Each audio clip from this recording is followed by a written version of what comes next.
Boa tarde a todos.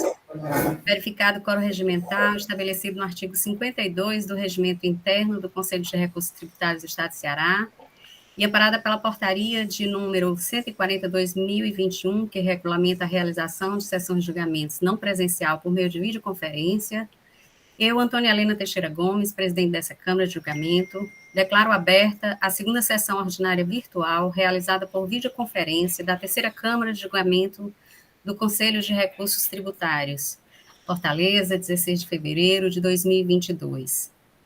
Presentes os conselheiros que compõem essa Câmara, doutora Caroline Brito de Lima Azevedo, doutor Diego de Andrade Trindade, doutor José Augusto Teixeira, doutor José Hernani Santos, doutora Lúcia de Fátima Dantas Muniz e doutor Micael Pinheiro de Oliveira. Presente o procurador do Estado, doutor André Gustavo Carreiro. Secretariando os trabalhos, a secretária Vládia Maria de Oliveira Alencar, a quem eu passo a palavra para a leitura das resoluções que serão aprovadas nessa sessão, e a ata da primeira sessão de julgamento, que foi encaminhada a todos para análise e aprovação. Feitas as sugestões de alterações, eu passo a palavra para a secretária para a leitura das resoluções e da ata. Então, boa tarde, senhora presidente, boa tarde, senhor procurador do Estado, boa tarde aos conselheiros e conselheiras, secretária Silvana aqui conosco também.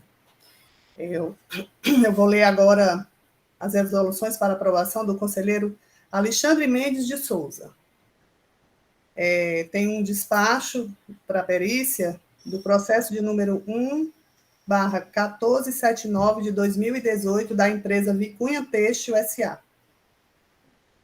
O processo de número 1/2444 de 2014 da empresa Três Corações Alimentos S.A. Processo de número 1/2552 de 2016 da empresa TBM Têxtil Bezerra de Menezes. Processo de número 1/4153 de 2017 da Companhia Brasileira de Distribuição. Processo 3520 de 2018 da empresa Companhia Brasileira de Cimento Apodi. Processo número 5825 de 2018 da empresa Nacional Veículos e Serviços. Processo de número 1683 de 2019 da Companhia Brasileira de Distribuição. Os processos do conselheiro Lúcio Flávio Alves, um processo de restituição de número 2/7 de 2019, da empresa MB Comércio de Material de Construções. E um processo de número 1/0356 de 2020, da empresa FAP da Silva, Loja de Conveniência. Da conselheira Tereza Helena Carvalho Rebouças Porto, o processo 0894 de 2013, da empresa TIM Nordeste S.A. O processo de número 4305 de 2018, da distribuidora de livros Soares e Soares Limitada. E o processo de número 4098 de 2019, da empresa Goia Indústria e Comércio de Confecções.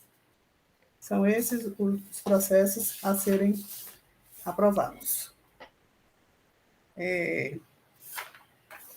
Então, eu passo agora a leitura da ata da primeira sessão ordinária virtual, realizada por videoconferência da terceira Câmara de Julgamento do Conselho de Recursos Tributários do Estado do Ceará, do ano 2022. Aos 14 dias do mês de fevereiro do ano de 2022, às 13h30, verificado o quórum regimental estabelecido no artigo 52 do Regimento Interno do Conselho de Recursos Tributários do Ceará, e amparado pela portaria número 140 de 2021, de 26 de abril de 2021, que regulamenta a realização de sessão de julgamento não presencial por meio de videoconferência, foi aberta a primeira sessão ordinária virtual da terceira Câmara de Julgamento do Conselho de Recursos Tributários do Estado do Ceará, sob a presidência da doutora Antônia Helena Teixeira Gomes, presentes à sessão os conselheiros José Augusto Teixeira, Lúcia de Fátima Dantas Muniz, Paulo Sérgio Teixeira Salles, Diego de Andrade Trindade, José Hernani Santos e Micael Pinheiro de Oliveira. Presente à sessão o procurador do Estado, doutor André Gustavo Carreiro Pereira, e presente também, secretariando os trabalhos da terceira Câmara de Julgamento, a secretária Vládia Maria de Oliveira Alencar. Iniciada a sessão, a presidente solicitou à secretária que anunciasse as resoluções encaminhadas para homologação. Foram enviadas para aprovação as resoluções referentes aos processos de números 2830 de 2016, 5533 de 2018, 3756 de 2011, 479 de 2018, 1175 de 2018, 3787 de 2018, 3961 de 2018, 4059 de 2019, 4068 de 2019, 1505 de 2019, e um processo de restituição de número 22 de 2019, 5022 de 2018, 0358 de 2016, 2018 de 2007, 1865 de 2019, 4248 de 2017, 1390 de 2018, 6312 de 2018, 3669 de 2019, 0603 de 2020 e 0651 de 2020. Não havendo sugestões de alterações, as resoluções e os despachos foram aprovados. Em razão da presença do advogado da empresa Empreendimentos Pague Menos, foi alterada a ordem de julgamento dos processos da pauta. A senhora presidente anunciou para o julgamento os seguintes processos. Processo de recurso número 1/6361 de 2018, auto de infração 2018-15287, recorrente, Empreendimentos Pague Menos S.A., recorrido, célula de julgamento de primeira instância. Conselheiro relator, José Hernani Santos. Decisão. Resolvem os membros da terceira Câmara de Julgamento do Conselho de Recursos Tributários, por unanimidade de votos, conhecer do reexame necessário, dar-lhe provimento para declarar a nulidade da decisão proferida em primeira instância, em razão da ausência de apreciação de argumentos constantes da impugnação referentes ao pedido de perícia feito pela parte. E ato contínuo, resolvem determinar o retorno dos autos à primeira instância para a realização de novo julgamento, decisão nos termos do voto do conselheiro relator e de acordo com a manifestação oral do representante da douta Procuradoria-Geral do Estado. Compareceu à sessão para apresentação de sustentação oral o representante legal da autuada, doutor Alex Cone de Nogueira e Souza. Processo de recurso número 1/5228 de 2018. Auto de infração 2018, 11.840. Recorrente, Posto Irmãos Leitão Limitada. Recorrido, célula de julgamento de primeira instância. Conselheiro relator, José Augusto Teixeira. Decisão. A terceira Câmara de Julgamento do Conselho de Recursos Tributários, após conhecer do recurso ordinário interposto, resolve inicialmente: 1. Quanto ao argumento preliminar de nulidade do auto de infração, por cerceamento ao direito de defesa em razão da não inclusão dos documentos fiscais ao auto de infração, preliminar afastada por unanimidade de votos, sob o entendimento de que o auto de infração continha a relação das notas fiscais com as chaves eletrônicas, de modo que o contribuinte teria condições de visualizar as notas fiscais indicadas e comprovar a devida escrituração no expédio fiscal. 2. Quanto à arguição de nulidade do julgamento singular, por cerceamento ao direito de defesa, em razão do julgador não ter apreciado os argumentos da parte sobre o pedido de perícia e o reenquadramento da penalidade sugerida na impugnação. Artigo número 123, 8D da Lei 12.670 de 96. E desconsiderada a penalidade prevista no artigo 123, 8L da Lei 12.670 de 96. afastado por unanimidade de votos, sob o entendimento de que, na impugnação, a parte não fez o pedido de perícia, e quanto ao reenquadramento da penalidade para a contida no artigo 123.8d da Lei 12.670, de 96. A julgadora singular se posicionou, mas não acatou. Por último, em relação à desconsideração da penalidade prevista no artigo 123.8L da Lei 12.670, de 96, não houve qualquer solicitação na defesa sobre este reenquadramento. A Câmara consignou ainda que esta matéria não foi sumulada pelo CONAT. No mérito, após conhecer o recurso ordinário interposto, por maioria de votos, resolvem dar-lhe parcial provimento, decidindo pela parcial procedência da autuação, reenquadramento da penalidade aplicada para a contida no artigo 123.8L da Lei 12.670, de 96, com a nova redação dada pela Lei 16.258, de 2017, nos termos do voto do conselheiro relator, em desacordo com o parecer da Assessoria Processual Tributária, adotado pelo representante da douta Procuradoria-Geral do Estado. Vencido o voto da conselheira Lúcia de Fátima Dantas Muniz, que se manifestou pela manutenção da procedência da autuação, aplicando a penalidade prevista no artigo 123.3g da Lei 12.670, de 96, conforme entendimento do representante da Procuradoria-Geral do Estado. Processo de recurso número 1/2865, de 2019. Auto de infração 2019-04846. Recorrente, WMD Supermercados do Brasil Limitada.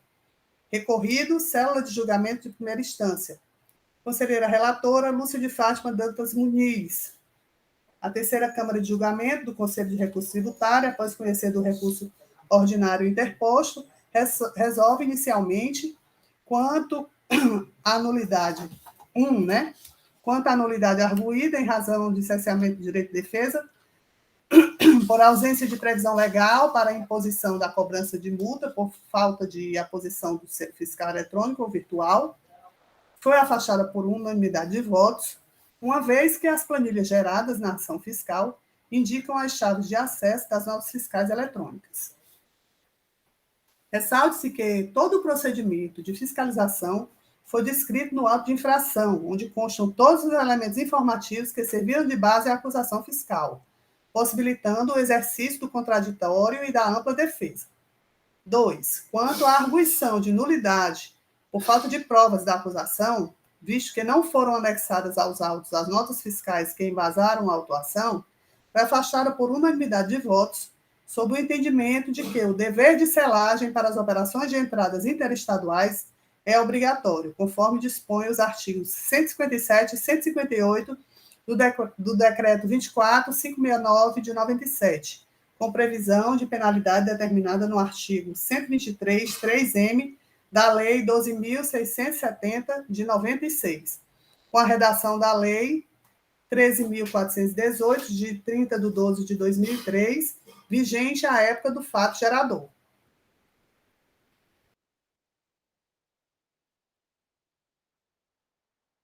Ou mudo, Flávio? Eu fechei aqui só um minuto. 3. Quanto à nulidade arguída em razão de ilegitimidade passiva por impossibilidade de cobrança de multa ao destinatário, por atipicidade, sendo o transportador o único capaz de agir de acordo com a conduta tipificada da pena. Afastada por unanimidade de votos, entendendo os senhores conselheiros que a conduta está devidamente tipificada quando recebe, estoca ou deposita mercadoria de operações interestaduais acompanhada de documento fiscal sem o selo fiscal de trânsito, ou virtual, ou registro eletrônico equivalente. 4. Quanto à arguição de nulidade em razão do caráter confiscatório da multa e ofensa aos princípios da razoabilidade e da proporcionalidade, a Câmara decide, por unanimidade de votos, não acolher o argumento da recorrente, por entender que a aplicação se dá em conformidade com a legislação vigente, com fundamento no artigo 48, parágrafo 2º da Lei 15.614, de 2014, e súmula 11 do CONAT. 5. Quanto ao pedido de perícia, indeferido por unanimidade de votos, por entenderem que foi formulado de forma genérica e os elementos contidos nos autos são suficientes ao convencimento dos conselheiros. 6. No mérito, por unanimidade de votos,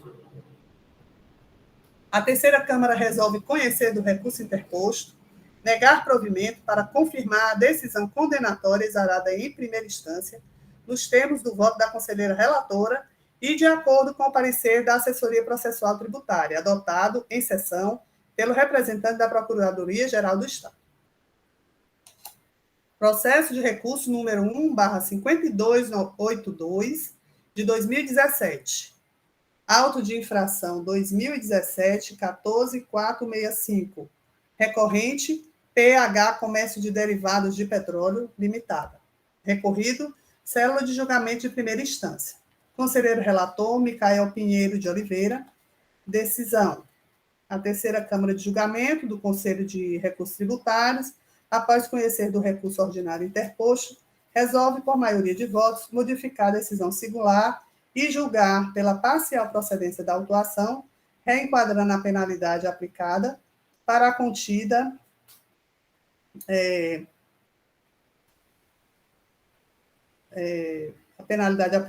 contida no artigo 123.8L da Lei 12.670, de 96, com nova redação dada pela Lei 16.258, de 2017, para todas as notas fiscais constantes do lançamento, nos termos do voto do conselheiro relator.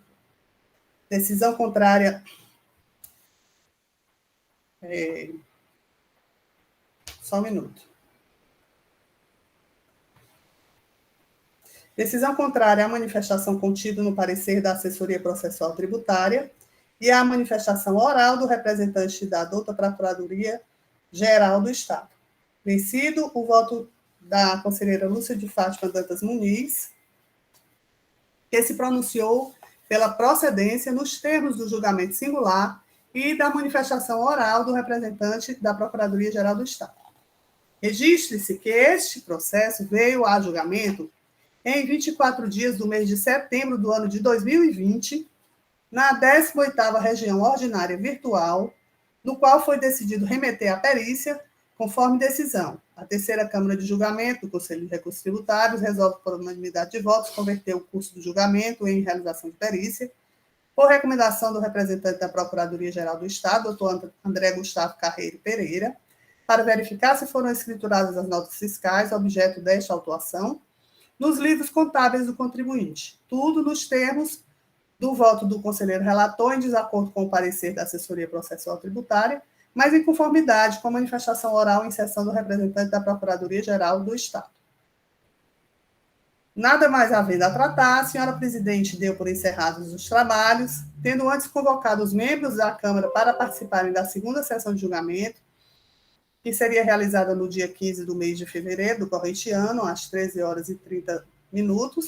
E, para constar, eu, Vládia Maria de Oliveira Alencar, secretária da terceira Câmara, lavrei a presente ata, que vai por mim subscrita e assinada pela presidente da Câmara de Julgamento, na forma do parágrafo único do artigo 13 da portaria número 140 de 2021, de 26 de abril de 2021. Obrigada, secretária Vládia. Alguma sugestão de alteração? Podemos dar a ata como aprovada? Todos receberam? Presidente. Ok. Estando aprovada a ata, vamos dar seguimento. Oi, doutor Hernani? Eu tinha falado a respeito da... É porque na leitura da ata, eu tinha feito a impressão da ata, e no recurso em que a empresa Empreendimentos Pague Menos, ela foi lida como recorrente. Na realidade, é um reexame necessário. O recorrente é a célula de primeira instância. Ok. E o recorrido é Empreendimento Pague Menos, certo? Isso, eu vou fazer a alteração da ata. Okay. Aliás, já está feita a alteração, é porque eu imprimi a ata anterior, certo? Ok. A doutora Vládia vai fazer a alteração. mas considera-se aprovada. Doutor Hernani, gostaria de acrescentar mais alguma coisa? Não, eu só ia chamar a atenção disso, que eu tinha conversado com ela até e eu estava pensando que ela tinha esquecido de alterar. Ok, obrigada. Então, dando seguimento, estando aprovada a ata, vamos dar seguimento aqui à ordem do dia. Anuncio o processo de número 6477/2018, que tem como recorrente a Cela de Julgamento de Primeira Instância e a empresa Atacadão S.A., como recorrido também a Cela de Julgamento de Primeira Instância e Atacadão S.A., empresa Atacadão S.A., conselheiro relator, doutor José Augusto Teixeira, indicação de parcial procedência pelo julgador de primeira instância e sugestão de parcial procedência pela assessoria processual tributária. Passo a palavra para o conselheiro relator, doutor José Augusto, para o relato do processo. Obrigado, presidente. Vamos lá. Esse auto-infração, ele tem as mesmas, porque nós já temos visto. Ele, a acusação, auto-infração 2018-16291, ele tem como escopo da infração deixar de escriturar no livro próprio, inclusive na modalidade eletrônica, documento relativo à entrada de mercadorias. Esse auto, ele refere-se ao ano 2014. Ela deixar de escriturar notas fiscais de entrada. O fiscal anexa as relações e coloca na informação que comparou os documentos fiscais entrados no CITRAN com os registros na FD e constatou essas ausências.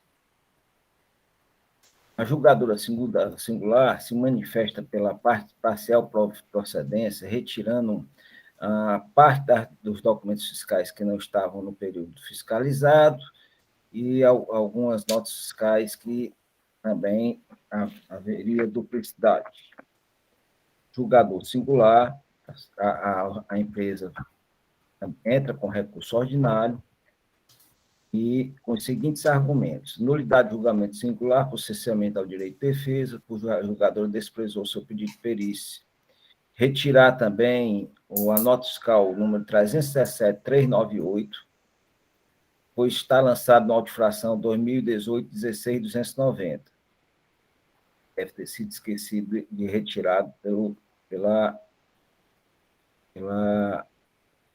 julgador singular, que também deve ser retirado da autuação notas fiscais de retorno não escrituradas, que a multa aplicada configura confisco, ele solicita a redução ou ao cancelamento do auto-infração. Por sedição contrária, em parte aos interesses, o julgador singular interpôs reexame necessário a célula de assessoria processual, ela se manifesta informando que esse auto foi pago, foi quitado, certo? E que para ela não deve ser nem reconhecido o recurso ordinário, pelo que eu entendi. Só um minutinho só para continuar isso, mas nos debates a gente vai tratar sobre isso. Vale esclarecer que tal tributo implica na renúncia do recurso ordinário. Certo? Pronto, eis o meu relatório, presidente. Ok, conselheiro. Nos termos regimentais, eu passo a palavra para o procurador do Estado, doutor André Carreiro, para a sua manifestação. Obrigado, senhora presidente, senhora secretária, senhoras e senhores conselheiros da Terceira Câmara de Julgamento, boa tarde a todos. Inicialmente aqui, parabenizar aqui a nossa secretária, Vládia, pela ata, né, muito precisa e minuciosa, contendo todos os pontos que foram discutidos na primeira sessão e que, sem dúvida, será muito importante para os conselheiros quando da elaboração das respectivas resoluções.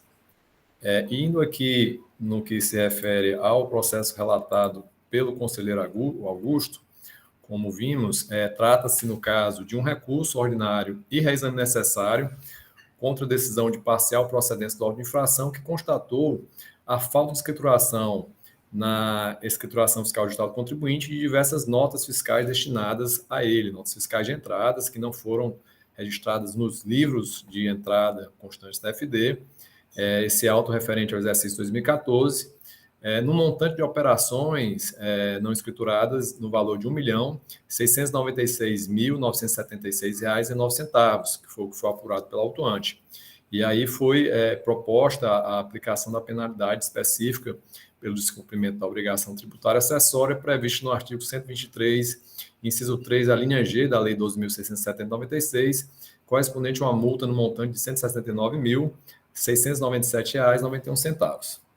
Conforme informações complementares do auto-infração, mediante o confronto da FD do contribuinte com os sistemas corporativos do Fisco, em especial o CITRAN e o sistema Portal de Notas Fiscais Eletrônicas, o NFCorp, verificou-se a falta de escrituração de diversas notas de entradas, notas essas que, inclusive, estavam registradas no CITRAN.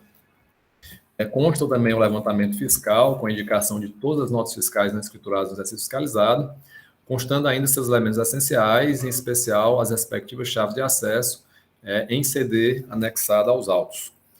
Após a lavratura do auto de infração, o contribuinte manifestou a intenção de realizar o pagamento parcial da multa em relação a determinados documentos fiscais por ele relacionados, no valor de R$ 68.730,33, conforme processo administrativo de número 966-8067-2018.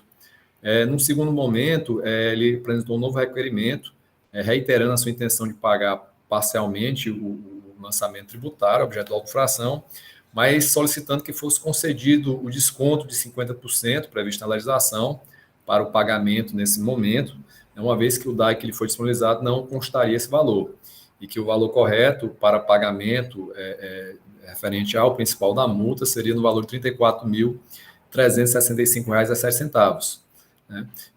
Isso foi objeto de um outro processo administrativo, de número 9744596, 2018 também, isso sem prejuízo da apresentação da impugnação em relação à matéria restante do auto-infração.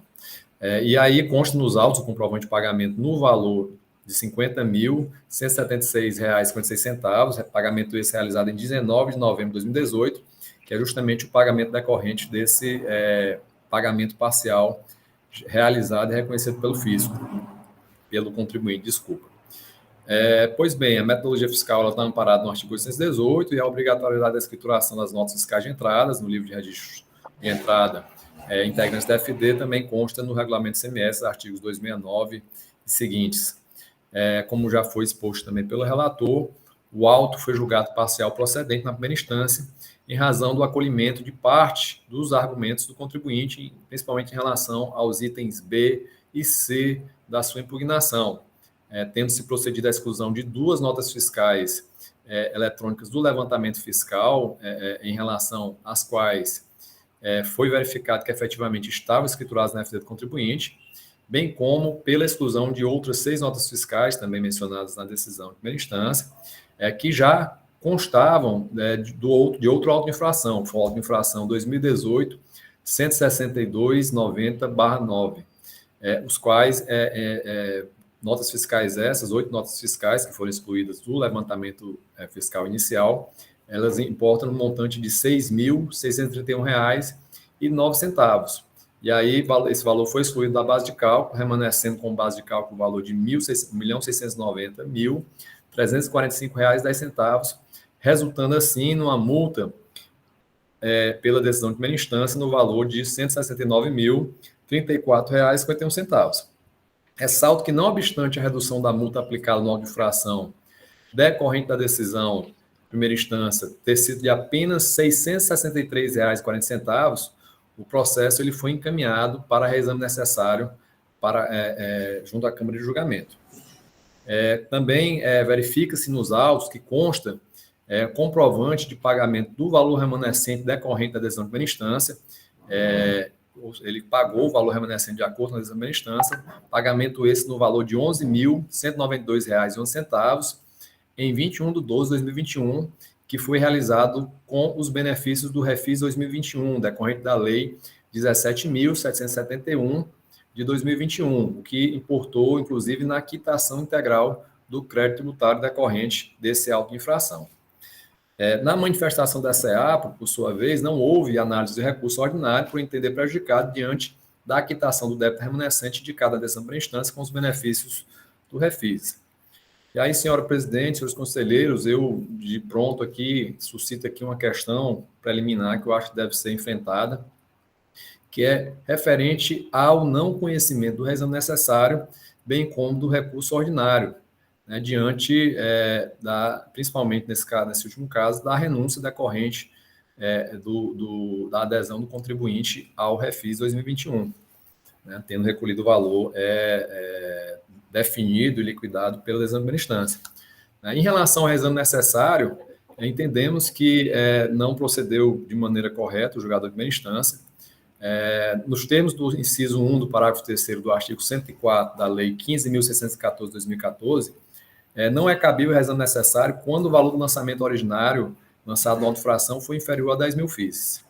Ora, se o reexame necessário é cabível tanto para a decisão de procedência total quanto de parcial procedência do auto de infração, ambas contrárias ao fisco, é de se observar que a referida norma excludente da aplicação do referido instituto fixou como parâmetro de sua inaplicabilidade o montante de 10 mil FIIs, o qual deve ser considerado não só nos casos de total improcedência, mas também nos casos de parcial procedência, né, como uma redução mínima condicionante da sua aplicação, da aplicação do exame necessário.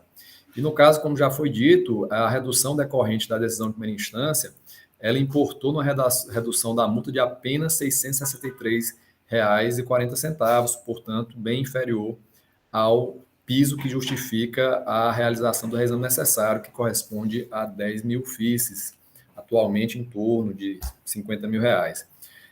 E ainda que assim não fosse, também dispõe o inciso 2 do parágrafo 3º do artigo 104 da referida lei do CONAT, que se afasta a aplicação do reexame necessário quando o processo é declarado extinto diante da comprovação do pagamento do valor integral exigido no auto de infração. Isso consta lá no artigo 104, lá no inciso 2, né, do parágrafo 3º, que diz que não se aplica o disposto no caput, que é o exame necessário, quando a declaração de extinção do processo administrativo tributário, sem julgamento de mérito, pelo comprovado pagamento do valor integral exigido na auto-infração. Por sua vez, dispõe também o artigo 87, inciso 1, a linha C, da Lei 15.614, de 2014, que extingue-se o processo administrativo tributário sem julgamento de mérito pela anistia, quando o crédito tributário se referir apenas à multa, sendo este justamente o caso dos autos, pois o auto de infração lançou apenas multa pelo descumprimento da obrigação acessória e o benefício concedido pelo refis, pela lei do refis, é justamente a anistia dessa multa, né? E a partir da anistia, o saldo remanescente foi pago pelo contribuinte, resultando na quitação integral do crédito tributário.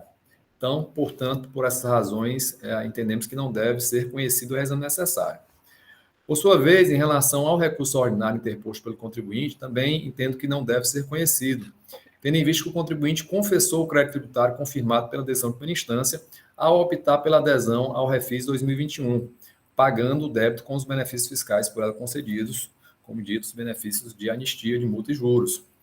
Segundo o parágrafo 1º do artigo 9º da Lei 17.771 de 2021, que é a lei que regulamenta o refis, a adesão ao refis implica no reconhecimento dos débitos tributários nele incluídos, ficando condicionada a desistência com renúncia ao direito sobre o qual se infundam eventuais defesas e recursos apresentados no âmbito administrativo. Reforçando essa compreensão, dispõe ainda o artigo 18 da referida lei que os recolhimentos realizados no refis constituem confissão irretratável da dívida, não conferindo ao sujeito passivo quaisquer direitos à restituição ou compensação das importâncias pagas. Por fim, demonstrando a impossibilidade do conhecimento do recurso ordinário interposto previamente à adesão ao refis pela recorrente, verifica-se ainda que o parágrafo único do artigo 21 da lei, também da lei do refis, é contundente ao dispor que a adesão do contribuinte à decisão do julgamento de primeira instância do CONAT não cabe qualquer alteração negativa de seu valor. Então, todas essas posições constam dos referidos dispositivos da lei do refis, artigo 9º, artigo 18 e artigo 21. Né? Além disso, também deve ser considerado que, por força do artigo 10 do Código de Processo Civil, suas regras, elas se aplicam subsidiariamente ao processo administrativo tributário, norma essa que, inclusive, é reforçada na própria Lei 15.614 de 2014, não se podendo olvidar ainda acerca do disposto no artigo 1000, parágrafo único do CPC, o qual dispõe que carece de interesse processual, recursal, aquele que pratica ato incompatível com a vontade de recorrer.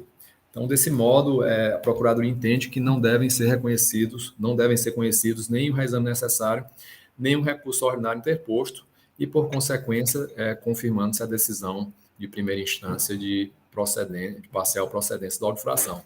Senhora presidente, é uma questão que a Procuradoria suscita aqui em sessão, para que a gente não adentre nas questões meritórias, porque se for acolhida, vamos restar prejudicado. Acho interessante a gente discutir primeiramente esses pontos e, posteriormente, se for o caso, a gente retoma a nossa fala. Obrigado. Ok, senhor procurador, obrigada aí.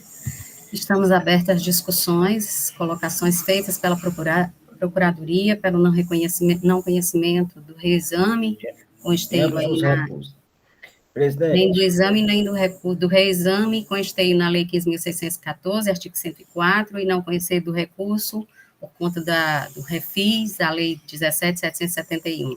Então, está aberta às discussões. Seguindo aqui a ordem, doutor Augusto, só um minutinho, doutora Caroline, doutor Augusto é o conselheiro relator, gostaria de fazer a sua manifestação logo. Presidente, em relação a isso, eu acho que a leitura do 104, parágrafo, ele é bem claro assim. Decisão proferida em primeira instância contrária à Fazenda estará sujeita a reexame necessário. Aí considera decisão, aí não se aplica ao disposto, o reexame necessário só não é aplicado à decisão singular quando o valor originalmente lançado no auto-infração não exceder a 10 mil FIIs. Não é o valor reduzido do crédito tributário. Certo? Me parece que a interpretação, eu acho, inclusive, que deveria ser alterado isso. Tá certo? Não faz sentido, realmente, o que o doutor André defende aí, tem lógica, mas a lei, ela fala que é originalmente lançado. Se é originalmente lançado, 100 mil FIIs é mais do que 10 mil, 100 mil reais é mais do que 10 mil FIIs. Então, todos os dois autos estariam, sim, aptos a reexame necessário e ser julgado aqui, tá certo? É uma interpretação que, para mim, é um dos pontos que deveriam ser alterados, tá certo? Na lei, que eu acho que não faz sentido uma redução pequena de R$1.000, nós fazemos ou 10 mil reais, ou 20 mil reais, nós fazemos uma sessão para se estar julgando uma diferença tão pequena, certo? Mas eu acho que tem que ser feito isso em momento oportuno. Era só isso, presidente. Sobre esse assunto. A doutora Caroline levantou a mão também, já tinha levantado até antes, doutor Augusto. Boa tarde, senhores. A minha observação é a mesma do conselheiro Augusto. Em relação a esse cálculo das 10 mil FIIs, ser a referência do valor original do auto de infração. Aí a minha dúvida, na hora que o doutor procurador do Estado falou, se ele estava encaixando, era nesse inciso 1 ou no 2, que declara a extinção sem julgamento de mérito pelo comprovado pagamento do valor integral exigido na auto-infração. Aí, no momento que ele se pronunciou, eu fiquei na dúvida se ele estava se referindo ao primeiro ou ao segundo inciso, porque o primeiro era essa observação que eu ia fazer, que o conselheiro Augusto falou. Ok, doutora Caroline. Doutor André? Presidente, para esclarecer aqui a doutora Caroline, também fazer um contraponto ao que foi colocado, tanto por ela quanto pelo doutor Augusto, na realidade, a redação é essa, né? O que a Procuradoria propõe, até com a concordância, pelo que eu entendi pelas manifestações, é justamente uma interpretação sistemática do dispositivo, como é feito em diversas situações aqui. Não se justifica se ele trata do reexame necessário tanto em relação à improcedência total quanto à parcial procedência e fixa um parâmetro de valor que é autorizada a não vinculação estrita ao princípio da indisponibilidade e supremacia do interesse público, né, no caso da administração tributária, esse valor deve ser considerado também na parcial procedência em relação ao montante da redução. É esse o parâmetro quantitativo que a norma coloca, e é nesse sentido que a gente propõe essa interpretação sistemática e teleológica dessa norma. Né?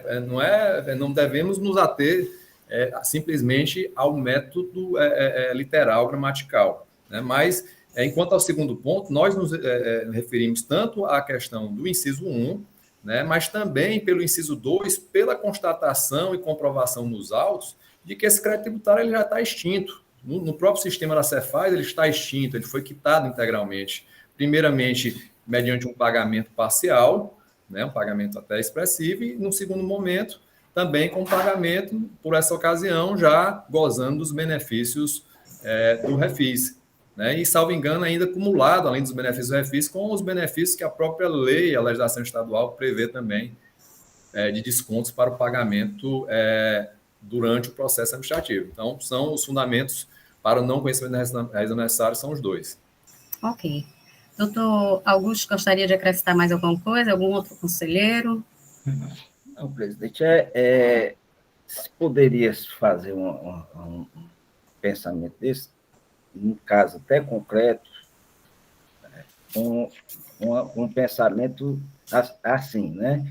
Como a empresa pagou 50 mil na primeira, que era antes do refis, se fosse pagar no refis integral, com todas as reduções, só se for nessa linha de raciocínio, tá certo?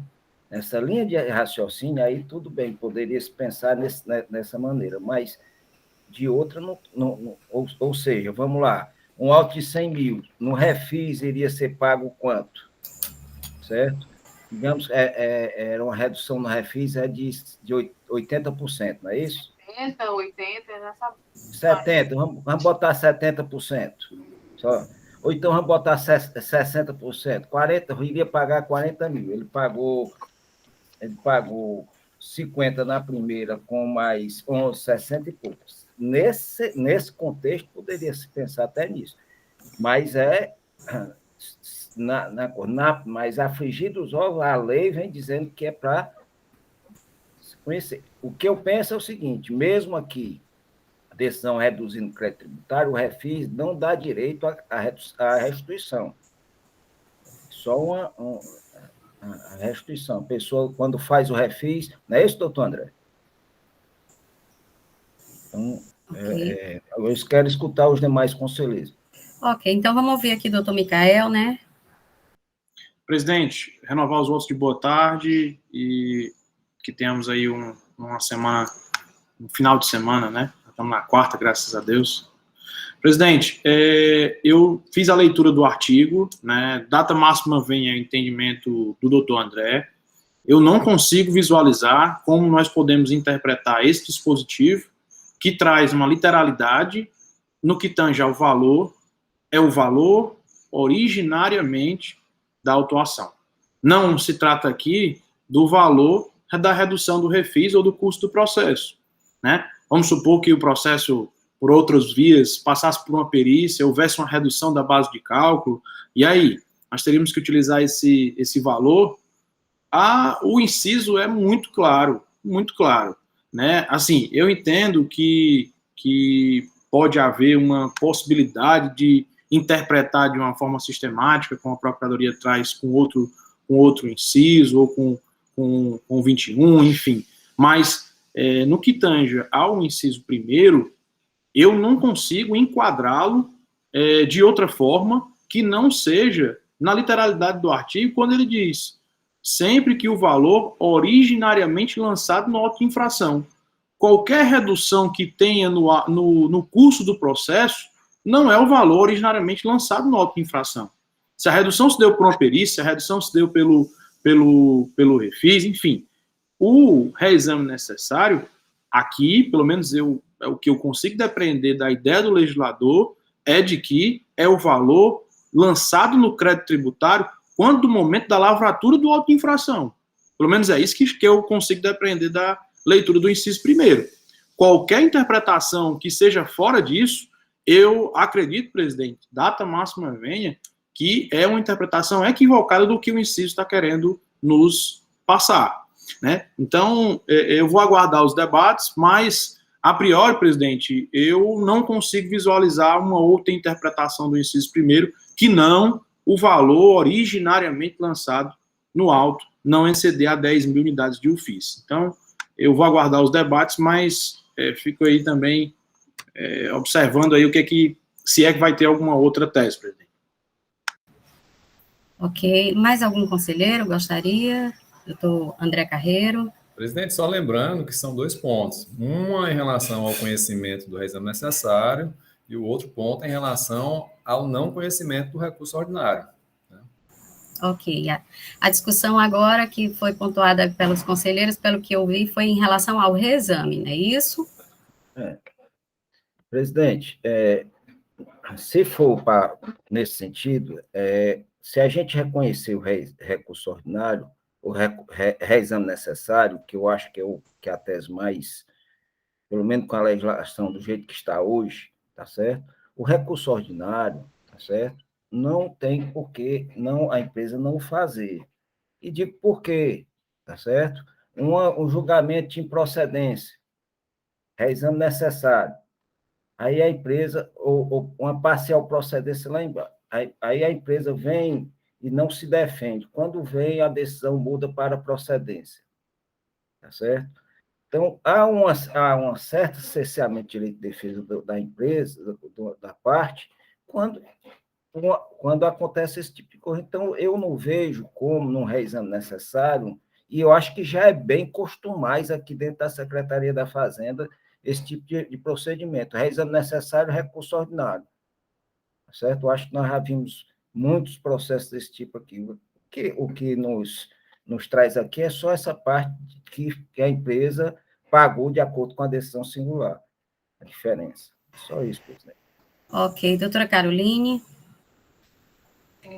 São 2 pontos assim, que eu observei agora raciocinando, acompanhando aí o debate. Em relação ao reexame necessário, eu concordo com o conselheiro Augusto, que a questão aí, a leitura do inciso deixa claro que é o valor originário. Tanto que eu venho da célula de julgamento de primeira instância e é assim que todos os julgadores entendem e passam um processo a reexame necessário contando com o valor originário que está no auto de infração.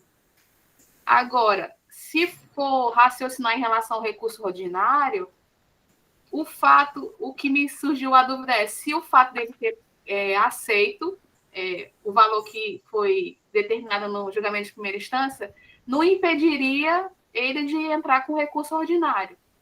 E se é possível chegar à conclusão de que o reexame necessário é para ser conhecido e dado seguimento, e em relação ao recurso ordinário, de forma distinta, pelo fato dele ter aceito o valor da primeira instância, ele ficar impedido de recorrer, pelo intuito de que ele aceitou o que o julgador de primeira instância decidiu, mas permanecendo o reexame necessário e pela força da legislação.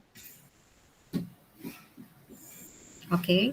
Doutor Hernani gostaria de se manifestar aqui pela ordem. Acho que depois eu passo a palavra ao doutor André Carreiro, que ainda quer tecer alguma consideração, doutor André?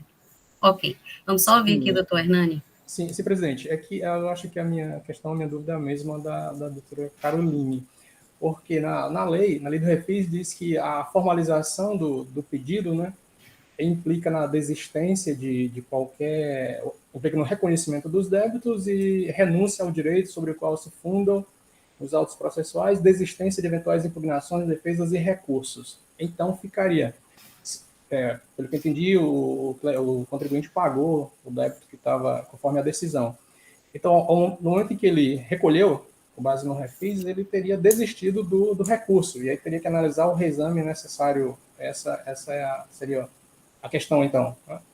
É só essa dúvida que eu tenho, na verdade. Ok. Doutor André? Presidente, só para, nesse segundo aspecto, pontuar aqui o que foi dito pela doutora Caroline, pelo doutor Zé Hernani, e manifestar nossa compreensão que não há, ainda que se entenda por conhecer do reexame necessário, por ele não se enquadrar na literalidade do dispositivo e não ser cabível essa interpretação sistemática e teleológica proposta pela Procuradoria, o reexame necessário e o recurso ordinário eles são independentes. E no caso aqui específico do recurso ordinário, submetido a uma anuência do contribuinte com adesão de primeira instância, com adesão ao refis para pagamento com os benefícios dele concedido, existe uma imposição legal expressa na norma do refis que diz que é uma condição para o benefício a renúncia à desistência. Essa condição já vem diretamente da lei. Então, se a lei já diz isso, manifesta a falta de interesse recursal do prosseguimento do recurso anteriormente interposto, né, ele foi interposto antes da adesão ao refis, mas na pior das hipóteses, caso isso viesse a ser desconsiderado, que não me parece ser o caso, eu entendo que seria necessária a intimação do contribuinte para que ele tivesse a oportunidade de manifestar seu interesse, porque se ele disser, não, tenho interesse em manter o meu recurso, obviamente ele vai estar renunciando ao benefício fiscal, já que a condição é renúncia. E aí prosseguiria no julgamento, mas aquele pagamento que ele fez, ele não teria mais um condão de quitar o débito como ele teve. Hoje o crédito no sistema está quitado, né? E aí sim a gente poderia prosseguir no julgamento, mas sem fazer essa inquirição do contribuinte, não me parece haver meios de prosseguir no julgamento. Essa é uma questão processual, não é nova, é uma questão que eu sempre, há 6 anos, há 7 anos, que desde que eu ingressei aqui no CONAT, eu venho trazendo essas discussões em relação aos efeitos processuais do refis, que não é uma questão que é muito debatida aqui nas câmaras de julgamento, né? Mas ela é relevante, ela deve ser examinada, mas do que temos aqui nesse processo, eu acho que não se pode prosseguir num eventual julgamento do recurso ordinário, caso não se entenda que a norma já veda esse julgamento de plano, deve ser convertido o processo, sobrestado o processo para a intimação do contribuinte para que ele venha aos autos e manifeste, ou confirmando a adesão ao refis e a desistência do recurso, ou confirmando que requer o julgamento do recurso e, consequentemente, abrindo mão dos benefícios fiscais. Eram só essas considerações que eu gostaria de fazer. Obrigado. Ok, obrigada, senhor procurador. Vou passar aqui na ordem ao doutor Augusto Teixeira. Presidente, o que é que eu vejo, presidente? Ou, às vezes, a empresa pode pagar no refis o que ela acha correto e recorrer do que ela... Aplicação do 123.3G, nós já vimos várias vezes o julgador singular fazer, as empresas fazem o cálculo no 8L de acordo com o que tem decisões da Câmara Superior e fazem o recurso, tá certo? O Estado, o que é que eu vejo? Quando o Estado diz, eu quero fazer um recurso, o reexame necessário, eu não aceito esse valor. Então, o Estado está pedindo para rever. Nesse momento, o Estado está dizendo para o contribuinte que ele também pode se defender, certo? Eu acho, para mim, uma dicotomia. Aí foi pago? Foi. E o Estado aceitou isso? Não, o Estado fez o reexame necessário. Fez o reexame necessário, a empresa tem direito à defesa. É simples assim no meu pensamento. Obrigado, presidente. Doutora Caroline. Novamente, o que eu ia pontuar é semelhante ao que o conselheiro Augusto falou. E assim, a forma como eu estou raciocinando é como se fosse 2 questões paralelas, o recurso ordinário e o reexame necessário. Eu acho que mesmo com a legislação do refis, a partir do momento que ele aderiu, ele já abriria mão do recurso. É assim que eu consigo visualizar. Sim. E aí permaneceria a sequência do reexame necessário. Mas como é que seria para ele se defender no reexame necessário se ele assim, como se ele já apresentou o recurso ordinário com os argumentos dele, né? Se seria realmente necessário essa nova manifestação do contribuinte, caso se continue o reexame necessário. Porque ele já apresentou os argumentos dele de defesa no recurso ordinário, né? Doutor Micael? Acho que o doutor André levantou primeiro, presidente. Se quiser, Acho que foi quase assim no mesmo instante, mas tudo bem, doutor Micael, não tem problema. Qualquer coisa eu posso falar, sem problema algum. Doutor André. Passa a palavra para o doutor André Carreiro, procurador. Pronto, presidente. Presidente, prometo que vai ser minha última manifestação desse processo, mas como é um tema que ele vai ser recorrente, porque tivemos o refis agora, então vamos ter vários processos, é bom que a gente possa exaurir essa discussão aqui. Sim. Mas o que o doutor Augusto coloca é verdade. Muitos contribuintes tentam esse artifício de, por ocasião de um refis, pagar o valor que ele entende devido, seja decorrente do levantamento fiscal que ele acha que há equívocos e que com a correção dos equívocos seria determinado montante, seja presumindo uma determinada interpretação jurídica em relação à penalidade, para fazer esse cálculo e fazer. Mas isso ele faz, e a Cefaz não atenta para isso, de maneira indevida. O que o refis autoriza em relação aos processos administrativos, se os senhores lerem a lei do refis atual e todas as outras anteriores, desde a lei 14.505 de 2009, que foi a lei que começou essa sequência de refis quase que bianuais aí, né, em cada biênio.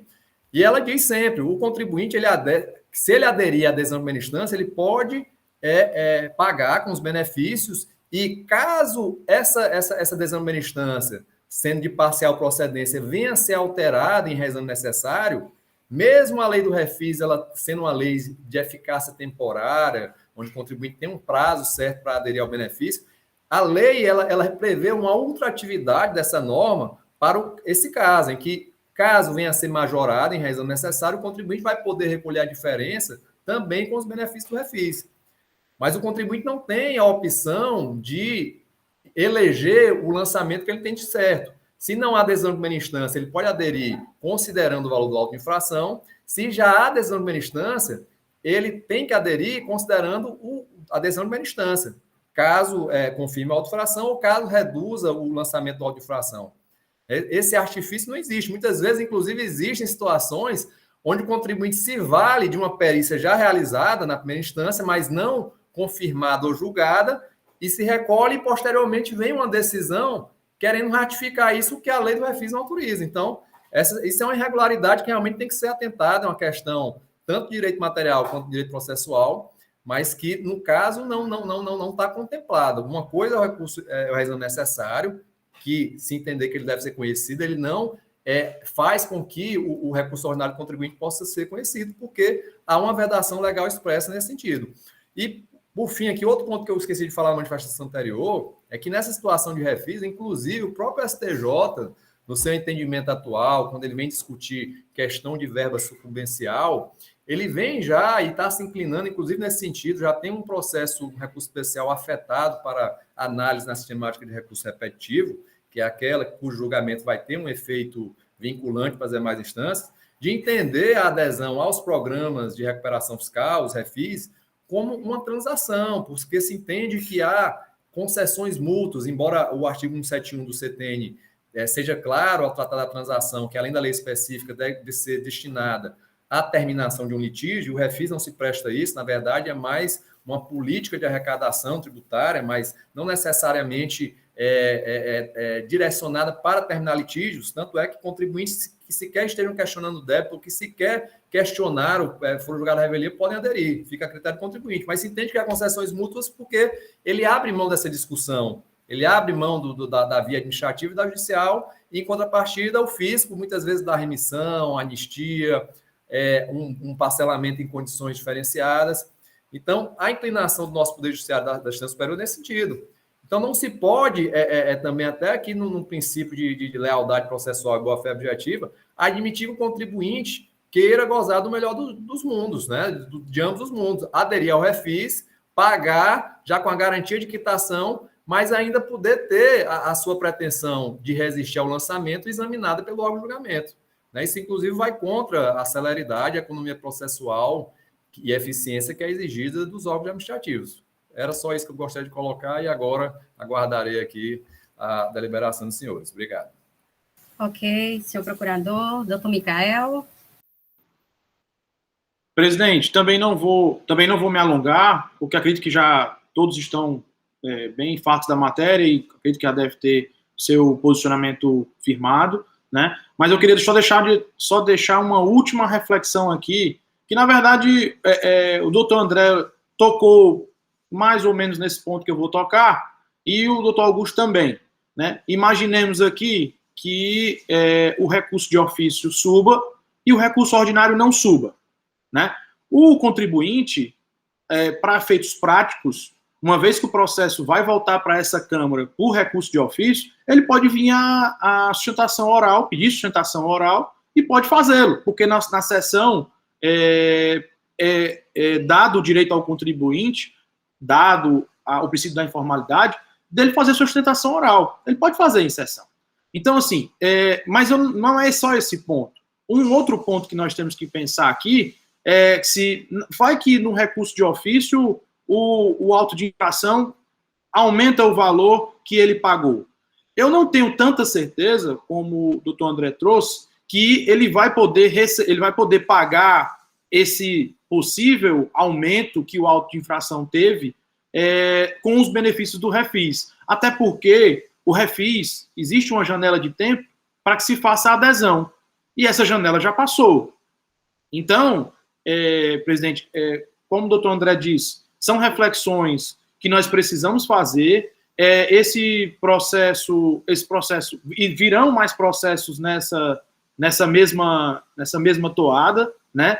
E assim, mutatis mutandis, realmente não se pode dar o melhor dos mundos ao contribuinte, mas também há a possibilidade aí de que ele não usufrua do refis quando se o valor for aumentado, tendo em vista o recurso de ofício. E aí, só o Estado pode recorrer através do ofício, ele não, e ele vai ficar aí desarmado, porque também não vai poder protocolar nenhuma defesa, e o recurso de ofício sobe, e ele se vê prejudicado. Ora, pelo princípio da boa-fé, pelo princípio da paridade das armas, o contribuinte vai ver o processo se desenrolar e não pode fazer nada. Ficará de braços atados, porque somente o recurso de ofício sobe. O recurso ordinário não. Ele não vai poder fazer sua defesa no processo administrativo tributário. São essas reflexões, presidente, que nós precisamos ter para que nós possamos guiar os próximos processos, sem sombra de dúvidas. E, presidente, só para finalizar a minha fala, a gente, na terceira Câmara, no mandato anterior, tinha o doutor André bem sabe, quando tinha um jargão lá, que quando a gente falava que o processo era simples, ou que os processos eram simples, Ave Maria, era só processo difícil. Então, quando a presidente me falou que eram 2 processos mais simples, também na pauta, Sim, eu já fiquei... por conta do pagamento do refis, Exatamente, eu acho que... presidente. Eu também pensei que ia ser simples, quando não, começa a vir várias ideias e aí a coisa toma um sentido mais complexo. Mas, presidente, era só esses 2 pontos que eu queria tratar, de que eu não consigo coadunar com a ideia de que o contribuinte fique observando o processo através do recurso de ofício, sem se manifestar, e o processo aumentar de valor e ele não poder fazer nada. É só uma reflexão, presidente, que eu queria trazer para que a gente possa guiar esse processo mais à frente. Mas já acredito que eu já estou com o meu convencimento firmado e aguardo aí os debates e a votação. Presidente. Ok. Vamos presidente, doutor Augusto, se me permite só, peço até perdão porque ele disse que não ia mais intervir, mas porque até para esclarecer... Eu ia falar da lei. Eu já ia falar o que você vai falar, André. Que realmente... O senhor vai ler o artigo 21, doutor Augusto? Eu queria só ler o artigo 21 do refis para tranquilizar o conselheiro Micael. Diz o seguinte, na lei do refis: na hipótese de o contribuinte aderir ao tratamento previsto nesta lei e efetuar o pagamento do crédito tributário nos termos da decisão de julgamento de primeira instância do contencioso administrativo tributário e havendo modificação em virtude de interposição de recurso de ofício, conforme disposto no artigo 33, inciso 2 da Lei 15.614/2014, o tratamento aplicar-se-á aos eventuais acréscimos decorrentes da decisão final recorrida. A lei é clara, o contribuinte ele não fica prejudicado, porque caso haja majoração, e não é o caso desses autos, ele vai poder gozar do benefício fiscal do refis. É o que eu falei, é uma ultratividade da norma. Essa norma ela tem um prazo certo para adesão, mas nessas situações específicas existe essa ultratividade, essa eficácia dela para momento posterior. Obrigado. E irei silenciar agora. Não, doutor André, fique à vontade. Vamos ouvir, pela ordem aqui, doutor Augusto. Vamos só tentar objetivar, né? Pode passar para o gente... Micael, eu já estou... Depois do doutor Augusto. Pode passar, pode falar, Micael. A doutora Lúcia também aqui pediu a palavra, né? Micael, essa questão do benefício, doutor André esclareceu de forma muito cristalina. Solar, minha dúvida se esvaiu. Mas fica a questão da paridade das armas no que tange ao contribuinte ter que se manifestar dentro do processo ou pelo menos atuar em sua defesa e não pode fazê-lo, porque só sobe o recurso de ofício. Esse questionamento ainda ficou em aberto. Mas o primeiro foi pulverizado pelo artigo que o doutor André acabou de ler. Só o segundo, que eu acredito que precisamos refletir ainda um pouco mais, presidente. Ok, doutor Augusto, gostaria de complementar? Não, presidente, eu estou me escutar a doutora Lúcia. Não acho que... Doutora Lúcia, pediu a palavra ou...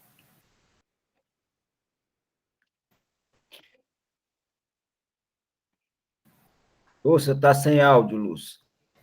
Boa tarde, senhora presidente, senhor procurador do Estado, senhores conselheiros. Só reiterando a questão do que está lá na lei do refis, entendeu? É assim, o Estado é uma via de mão dupla.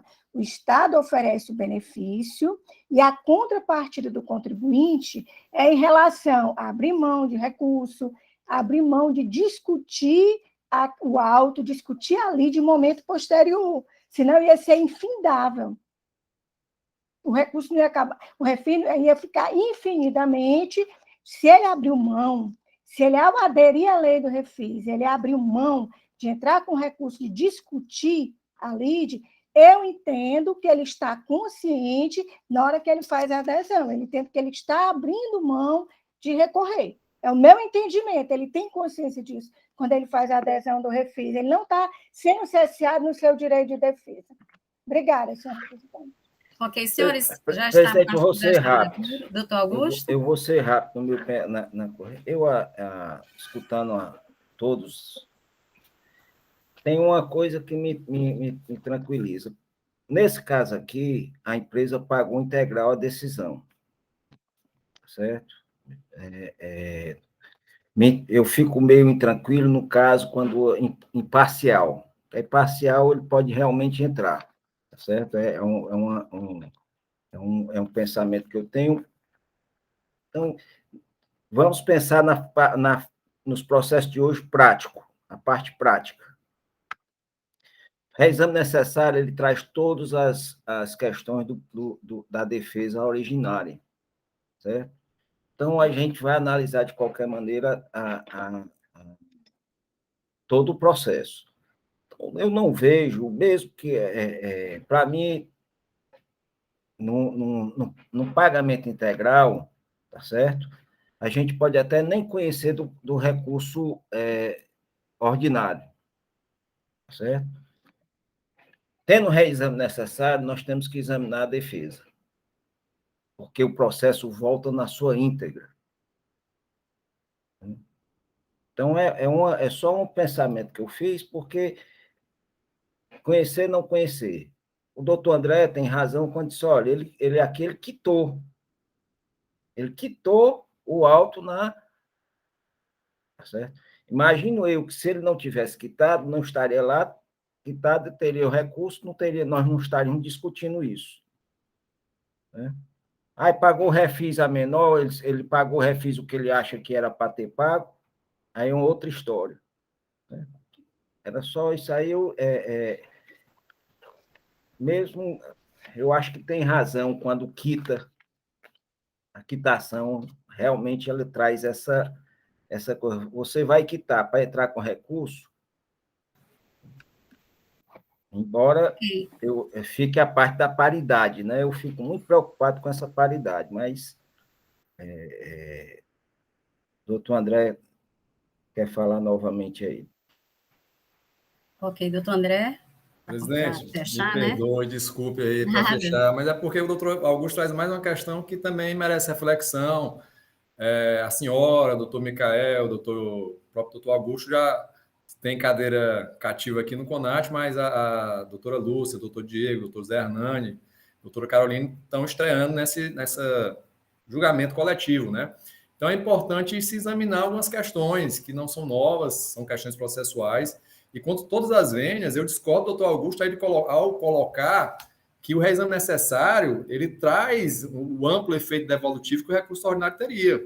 Ainda mais numa circunstância dessa, que o contribuinte aderiu ao refis. Se ele aderiu ao refis, ele está desistindo da sua defesa, ele está abrindo mão da sua defesa e de eventual recurso, quando essa sua defesa não foi acolhida. Na verdade, o que é reexame necessário permite que se faça no colegiado é que as questões de ordem pública, e por serem questões de ordem pública, possam ser examinadas, mas na matéria de defesa trazida pelo contribuinte, nenhuma é nesse sentido.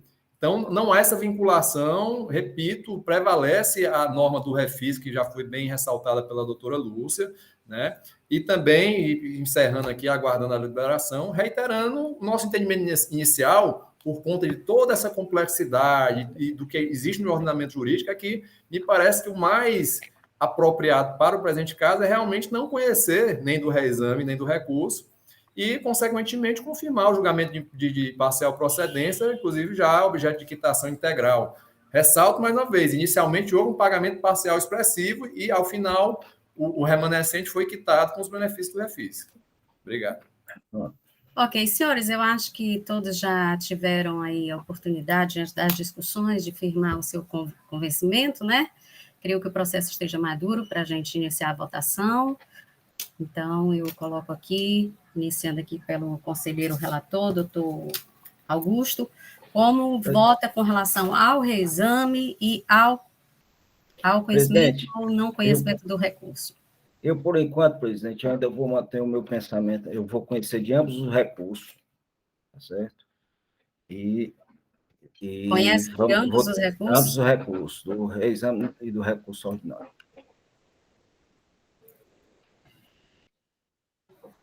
Sim, doutor André? Foi sem querer, presidente, mas só para confirmar, aproveitando, vai deliberar primeiro esse ponto, né? Se conhece ou não, e aí a gente, se for o caso, creio passa que para o seguinte, sim. né? É melhor, não é? Para poder a gente, dependendo do resultado, a gente passar para o segundo. Na sequência aqui, doutora Lúcia.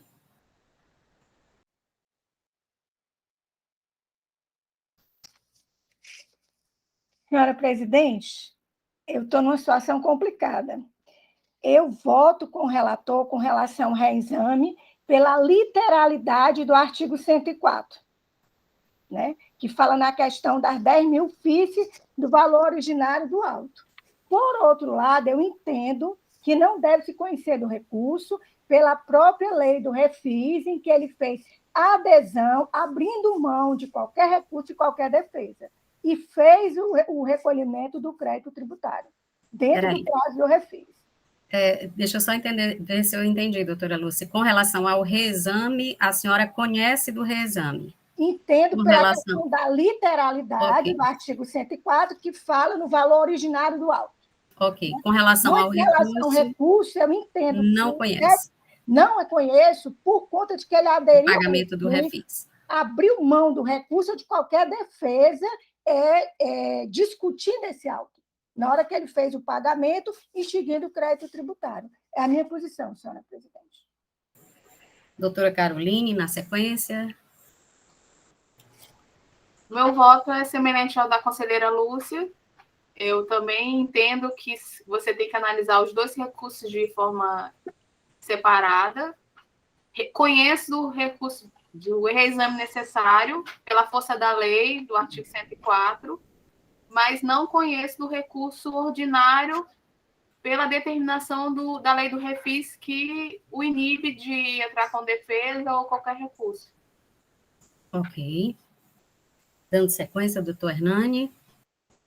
Presidente, eu voto com a divergência aí da doutora Lúcia. Entendo também que com o refis ele renunciou a qualquer direito de discutir e com a manutenção do reexame necessário, também por força da lei.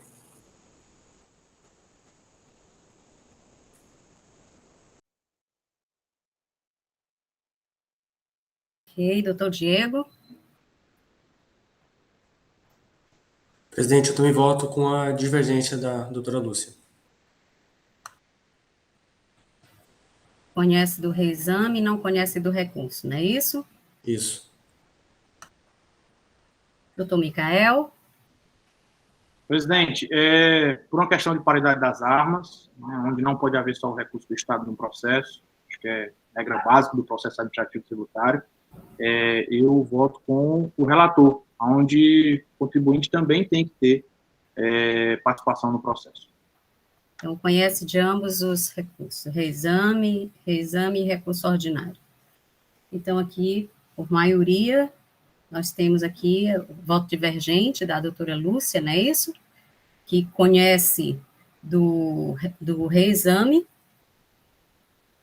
e não conhece do recurso, não é isso, doutora Lúcia? Presidente, é a decisão da Câmara, né? A Câmara não conhece do recurso ordinário. Aí nós vamos tratar do processo, porque aí, por maioria de votos, a Câmara decidiu dessa maneira. Por maioria, venceu o voto divergente da doutora Lúcia, não é isso? Foi. Pronto. Sim, doutor André? Pronto, presidente. Superada a questão da admissibilidade do reexame necessário e do recurso, né, tendo sido admitido só o reexame necessário, eu vou querer agora me manifestar sobre ele, né? E reiterando o que eu disse há pouco, entendo que não cabe, até por própria expressa disposição da lei do refis, a análise da defesa do contribuinte, que ele já abriu mão ao aderir ao refis, sob pena até de ser possível invalidar o benefício, caso essa defesa venha a ser reexaminada. Por outro lado, o reexame vai se prestar, não existindo outra questão de ordem pública, a verificar se naquela parte em que o lançamento foi reduzido pela primeira instância, foi feito de maneira correta ou não. E, nesse sentido, a Procuradoria entende que o julgador de primeira instância efetivamente fez uma análise minuciosa dos argumentos do contribuinte, que foi uma defesa bastante específica, pontual, né? Trouxe lá, em relação a esse primeiro auto, acolheu, ela dividiu a defesa em 4 tópicos, que A, B, C, D. Ela não acolheu as alegações dos tópicos A e D, mas acolheu, de fato, os argumentos dos tópicos B e C. E aí resultou na exclusão de 8 notas fiscais, 2 notas fiscais que, de fato, estavam escrituradas, e foi confirmado pelo contribuinte, acolhido pela julgadora, bem como de 6 outras notas fiscais que já estavam contempladas em outro auto de infração. E aí, com base no valor das operações dessas notas, foi escolhido da base de cálculo que foi adequado o valor da multa, de modo que entendo que não há qualquer matéria, foi correta essa exclusão, e devendo, portanto, ser, já que é conhecido o reexame necessário, deve ser negado provimento, confirmando a decisão de primeira instância de parcial procedência do auto de infração. Ok, senhores. Alguém gostaria, doutor Micael? Presidente, é só um ponto de ordem processual mesmo. É bem verdade que já foi votado e o recurso ordinário não foi conhecido pela Câmara, que é soberana, sem de dúvida. Agora, o que eu observo aqui, nessa questão do recurso de ofício, que eu confesso que eu não vi ainda em nenhum outro processo do tipo, é a questão de que o recurso de ofício, ele seja único e exclusivamente para se analisar a matéria do que o fisco teve de perda. Eu não vislumbro o recurso de ofício dessa forma. Recurso de ofício, que eu saiba, ele tem efeito devolutivo e traz a matéria por inteiro a esta Câmara. Então, presidente, por isso que eu pergunto, questiono, nós estamos analisando aqui todo o processo ou parte dele? A Procuradoria, pelo menos, doutor André, acredito que foi essa a posição dele, me corrija se eu estiver errado, doutor André, tem toda a abertura para me interromper, a ideia de que essa Câmara visualize ou, pelo menos, se debruce somente sobre a matéria em que o fisco foi perdedor, né? Eu questiono, presidente, porque o recurso de ofício, ao meu ver, né, pelo menos pelo pouco que eu entendo do processo administrativo tributário aqui, eu vislumbro que o recurso de ofício ele revolve a matéria por inteiro a esta casa. Então, eu queria só que a gente delimitasse a matéria que nós vamos julgar a despeito do que ainda vai vir nos debates, mas só para eu entender o que eu posso enxergar como que vai ser debatido ou não, presidente. Só isso. Doutor Micael, tem sido, a despeito do entendimento do doutor André Carreiro, eu até entendo a sua manifestação, mas tem sido, pelo menos durante todo esse tempo que eu tenho pertencido ao CONAT e tenho participado dos julgamentos, tem sido o entendimento do CONAT que o reexame, ele devolve a matéria como um todo, para que se discuta e se vote a matéria como um todo. Confesso que isso está sendo estudado para fins de modificação ou não da legislação em relação a esse ponto, mas, por enquanto, tem sido entendimento majoritário de todas as câmaras, do CONAT, de que no reexame se devolve a matéria como um todo. Doutor Augusto Teixeira, depois doutor André. Presidente, o que a doutora falou é o que eu iria dizer, tá certo? Nós vamos tratar, e eu vou tratar a matéria como um todo, se alguém quiser me acompanhar, porque, primeira coisa, eu não concordo com a penalidade aplicada pelo julgador singular, tá certo? A minha aplicação para esse tipo de infração é a 123.8L. Então, tem algumas modificações. E a empresa vai poder ser restituída? Não. Tem erros de fato. Uma nota fiscal em duplicidade, está no alto e está no outro, não foi tirado. Eu entendo que tem que ser retirado, tá certo? Então, se for aqui para a gente homologar a decisão singular, tá certo? Eu já participei de outras câmaras e eu tenho esse mesmo... Volta o processo como um todo, nós vamos analisá-lo e vamos determinar a extensão da decisão. E a quitação não é com a gente. Ok. Doutor André? Presidente, só pegando o gancho aqui do doutor Micael, né, mas na realidade, esse reexame necessário, ele tem um tempero diferenciado, que é um reexame necessário num contexto de adesão ao refis. E aí eu tenho que lembrar aos senhores que o parágrafo único do artigo 21 diz o seguinte: a adesão do contribuinte à adesão ao julgamento de primeira instância do CONAT não cabe qualquer alteração negativa do seu valor. Já o artigo 18 diz que os recolhimentos realizados nos termos desta lei constituem-se em confissão irretratável da dívida, não conferindo ao sujeito passivo quaisquer direitos à restituição ou compensação de importâncias já pagas. E aí, se nós enveredarmos para a análise da questão, e realmente a questão da penalidade para essa infração, a despeito de existir uma penalidade específica, há um entendimento de algumas câmaras que é possível aplicar outra penalidade por ser mais benéfica ao contribuinte, mas eu pergunto, essa decisão ela vai ter qual efeito? Se o contribuinte... e, ademais, essa decisão não está contrariando a norma legal do refis, que veda expressamente a possibilidade de você ter uma redução do valor que foi... que o CONAT profira uma decisão em valor inferior e, por fim, como uma consequência de um julgamento desse que viesse a requadrar a penalidade por 8L, de que serviria o contribuinte, isso já foi decidido aqui nessa terceira Câmara, na composição anterior, em sentido negativo ao contribuinte, o contribuinte poderia pedir a restituição desse valor, dessa diferença recolhida? Não pode, a lei é expressa.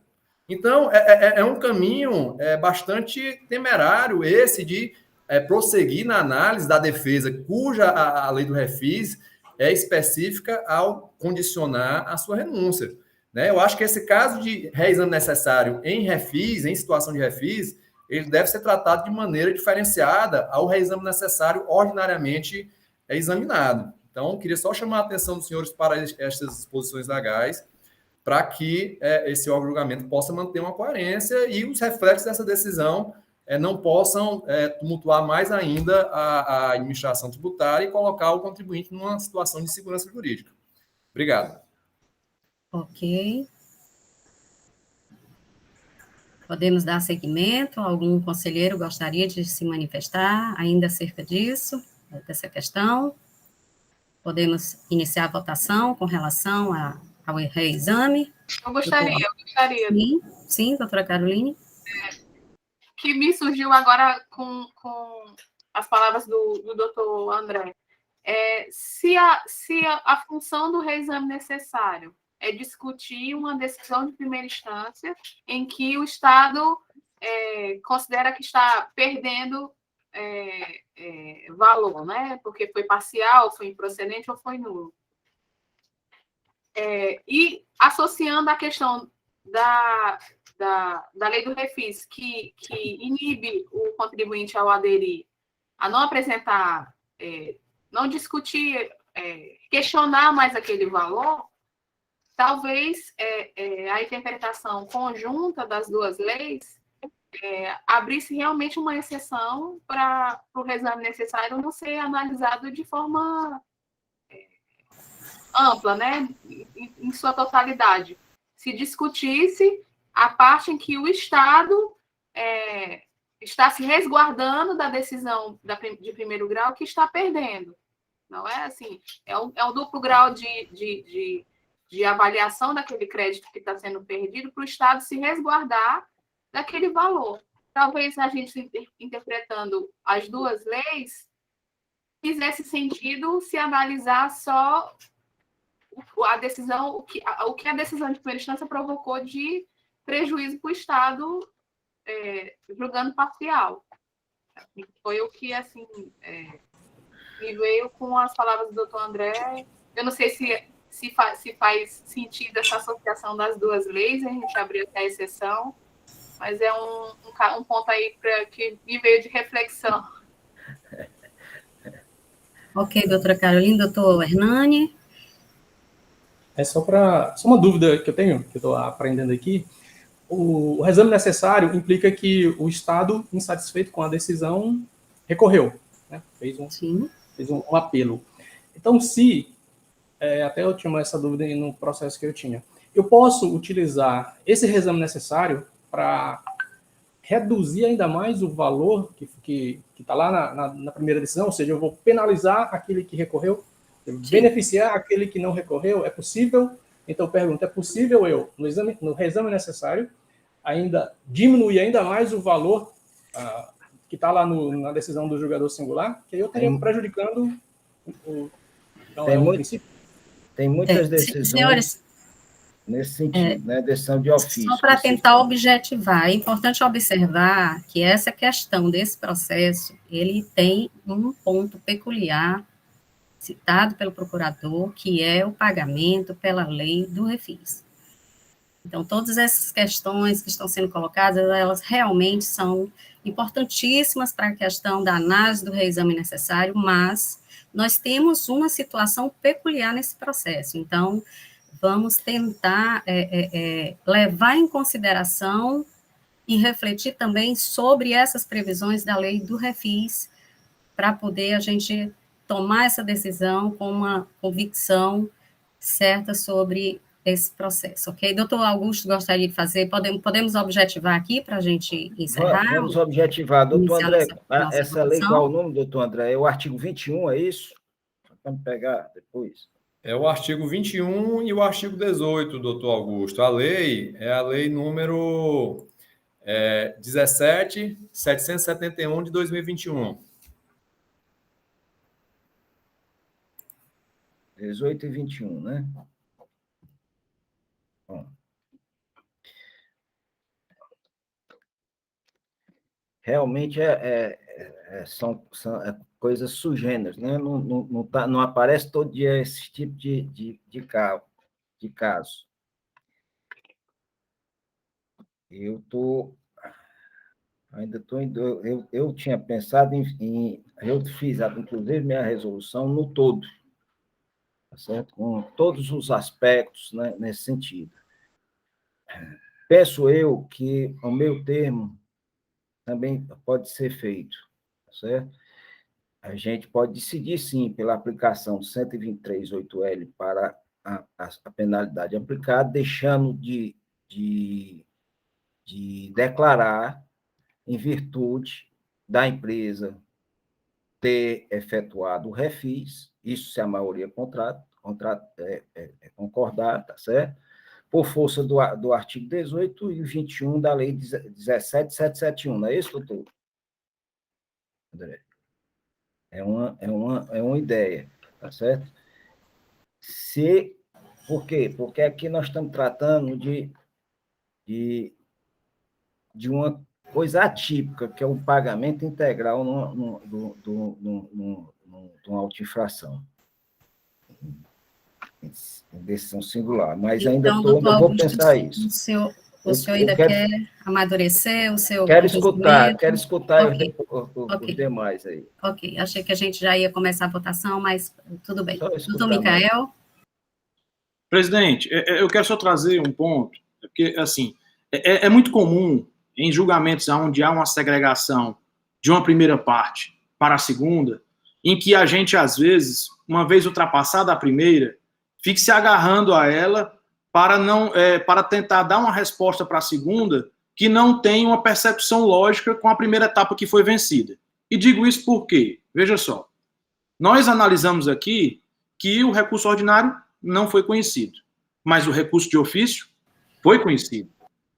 Perfeito. Ultrapassado isso, aí a presidente foi bem enfática, me corrija, presidente, se eu estiver errado, pelo menos por isso que eu perguntei, quando a gente estava entrando nesse segundo momento, se nós iríamos revolver toda a matéria do processo ou parte dele. Eu não vislumbro aqui, presidente, como é que nós vamos analisar um recurso de ofício, por mais que nós tenhamos aqui a questão do pagamento, de forma diferente. Porque a combinação do recurso de ofício é uma só. Sempre foi, e não mudou após a lei do refis. Então, a matéria é revolvida por inteiro. E aí, demais conselheiros, a minha reflexão que eu coloco é a seguinte: se a matéria retorna toda, como é que nós vamos deixar de aplicar, ou pelo menos eu entendo dessa forma, pelo 123.8L, como é que eu vou deixar de aplicá-lo sob a alegativa de que o recurso de ofício não poderia reduzir uma decisão do Estado, porque ele está recorrendo? E aí, doutor Hernani, me permita, apenas uma experiência minha, o doutor André, eu já sei que ele não concorda com esse meu posicionamento, mas não existe princípio do reformatio impégios no processo administrativo tributário, pelo menos do Estado do Ceará. Nem para o contribuinte e nem para o fisco. Eu não consigo vislumbrar nenhum artigo que garanta ao fisco que não pode ter a redução do auto de infração. Também como para o contribuinte. Se ele apresenta o recurso ordinário aqui no processo administrativo tributário, não é uma garantia de que ele vai ter, por exemplo, a parcial procedência que ele conseguiu lá na primeira instância, vai conseguir aqui na segunda. O contribuinte também, quando protocola um recurso ordinário, se ele ganhou uma parte lá na primeira instância, na segunda ele pode perder. Então, para o recurso de ofício, também há essa mesma sistemática. Então, presidente, para voltar um pouco mais ao processo que nós estamos aqui julgando, né, o recurso de ofício passou por essa Câmara, nós entendemos que o recurso de ofício vai ser analisado, e uma vez analisado, presidente, eu entendo, como sempre entendi, pelo menos enquanto estive aqui na cadeira, de que a matéria é toda devolvida a este contencioso, e não parte dela. E, nesse caso, se a matéria retorna e eu já tenho larga jurisprudência, inclusive dos meus julgados, onde eu aplico determinada penalidade, eu não vejo motivo para deixar de aplicá-la, muito menos por que vai alterar o valor para menor, né, para o Estado. Então, presidente, são essas duas coisas que eu queria deixar. Para lhe responder, na verdade o senhor falou que não há determinação que proíbe o reformatio impégios aqui, mas no caso aqui desse reino necessário, vou repetir, é uma circunstância em que ele se dá numa adesão ao refis, e se a gente for para a lei do refis, o senhor observar o artigo 18, parágrafo único, ele veda essa reformatio impégios, ele diz que não pode ter diferença a menor. E outra coisa, o artigo 21, no caso, o parágrafo do artigo 21, e o artigo 18, ele diz claramente que o que for pago não pode ser objeto de restituição ou compensação. Então, para esse caso específico, há sim uma vedação expressa. Pronto, perfeito. O que é que a gente observa, doutor André? Na minha visão, existe uma lei que traz o refis, que eu vou analisar aqui, depois que o doutor falou, vou abrir aqui para poder analisar, vou ler novamente, na verdade a lei está aberta, mas a lei do contencioso, aqui em 614, também não alterou com o refis. Então nós temos dois comandos normativos em que um traz uma ideia e outro traz outra, né? Assim, na Lei 15.614, eu nunca vi, eu confesso aqui nos processos que eu peguei nesse mandato que eu passei, nenhum recurso de ofício que estava estrito a não reduzir o valor do fisco dado na primeira instância. Eu não verifiquei, né, esse esbarro legal, né? Então, assim, presidente, pelo menos eu acredito que na lei que rege o contencioso, esse esbarro não existe. Então, a gente tem aí uma dicotomia, são dois comandos normativos, um trazendo uma ideia, outro trazendo outro, né? E aí a gente vai ter que realmente entender de forma teleológica, interpretativa, sistemática, qual que nós vamos aplicar. Ok, doutor Micael. Doutora Caroline? Eu ia começar agora a pontuar em relação ao que a gente pode interpretar do artigo 20 da Lei do Refis, do 17771. O parágrafo do artigo 21. A adesão do contribuinte à decisão de julgamento de primeira instância do CONAT não cabe qualquer alteração negativa de seu valor. Como é que como é que se interpretaria esse parágrafo? Eu acho que responderia exatamente a pergunta que eu fiz anteriormente, de você analisar somente o que foi o prejuízo da decisão de primeira instância e não ser mais negativa do seu valor em relação à redução do que o contribuinte pagou sobre o refis.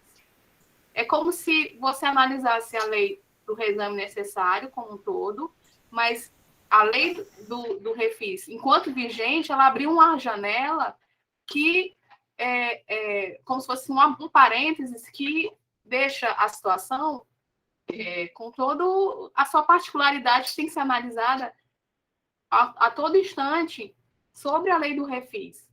Ou seja, na hora que o Estado negocia com o contribuinte, que ele está, olha, eu estou lhe oferecendo um benefício, mas em troca você abre mão de questioná-lo.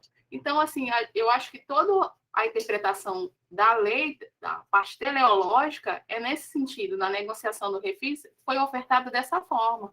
Então, pela lei do reexame necessário, o Estado, por força de lei, exige que aquela decisão que ele perdeu seja revista. E, ao mesmo tempo, a lei do refis, ela limita, nesse parágrafo, artigo 21, parágrafo único, que não cabe qualquer alteração negativa, ou seja, a gente vai analisar aqui o que o Estado, o crédito que diminuiu em desfavor do Estado na primeira instância. O que ele pagou, ele abriu mão de questionar se for para diminuir o valor que ele tem a pagar, até porque, como o conselheiro Augusto bem observou, não tem nem restituição para ele ir atrás desse dinheiro se a decisão for menor. Né? Assim, se a gente concluir que o auto de infração, o crédito é menor do que ele já recolheu.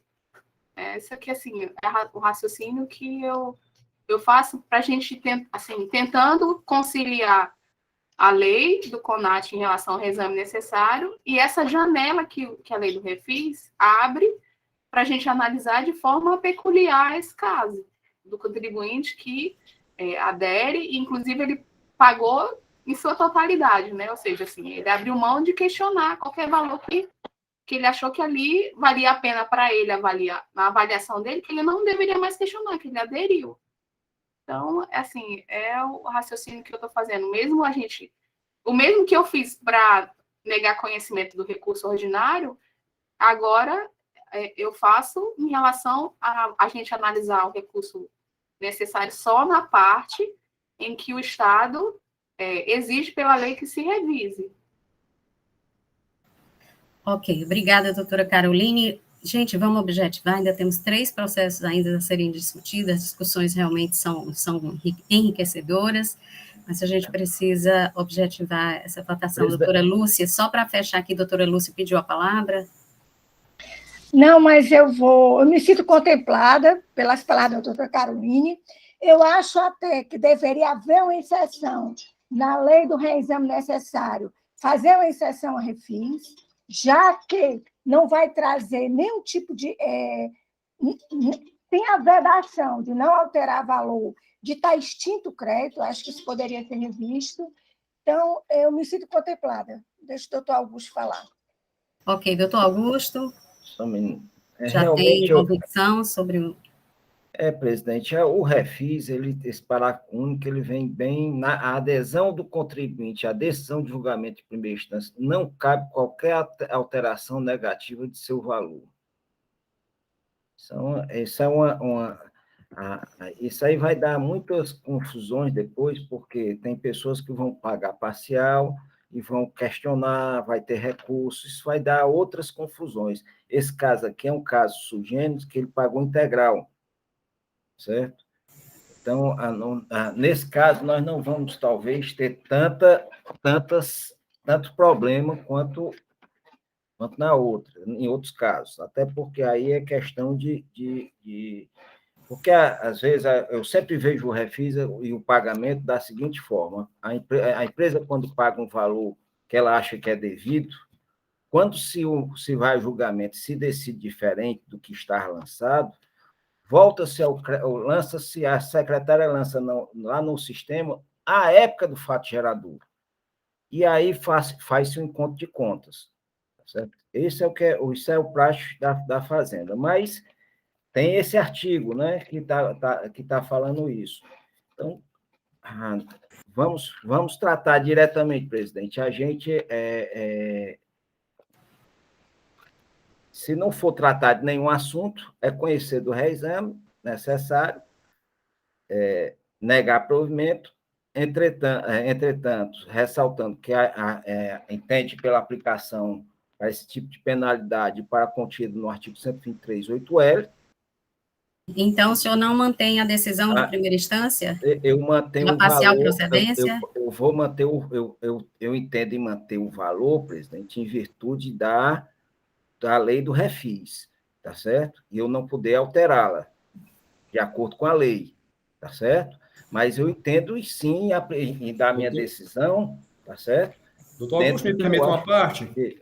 Para tentar desatar esse nó aqui, eu iria lhe sugerir o seguinte: o senhor pode ressalvar no seu voto o seu entendimento pessoal pela aplicação de penalidade diversa, mas tendo em vista a disposição legal do parágrafo do artigo 21, né, deixe de enfrentar essa matéria para conhecer do reexame necessário, negar-lhe provimento, confirmando a decisão de primeira instância, porque o senhor registra sua posição, mas justifica o porquê desse sentido, para que não venha depois, o conselheiro Augusto mudou de entendimento, ele está voltando assim agora, e fica claro se o senhor voltar dessa forma.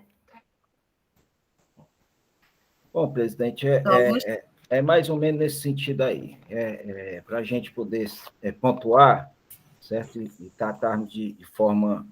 e nesse caso aí, presidente, ele serve para ambos os processos.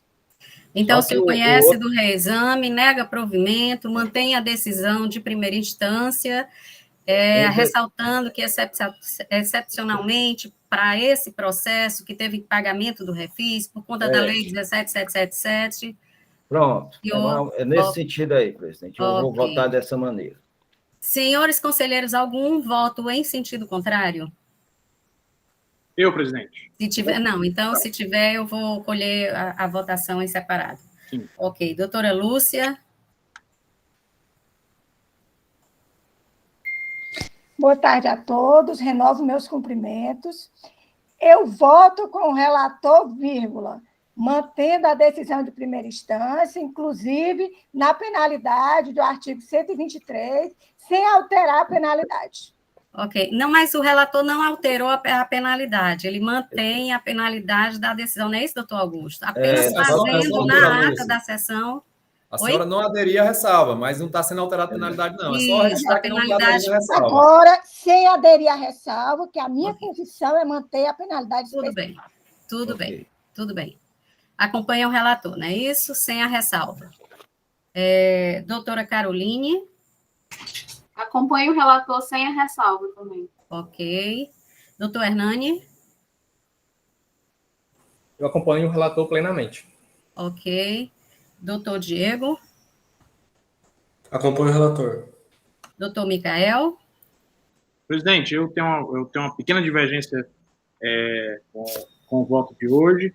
Eu entendo que A Lei 15.614 traz a devolução da matéria por inteiro, e aí há uma antinomia de normas, né? A Lei do Refis traz uma ideia diferente. Então, eu não posso aplicar uma em detrimento da outra, né?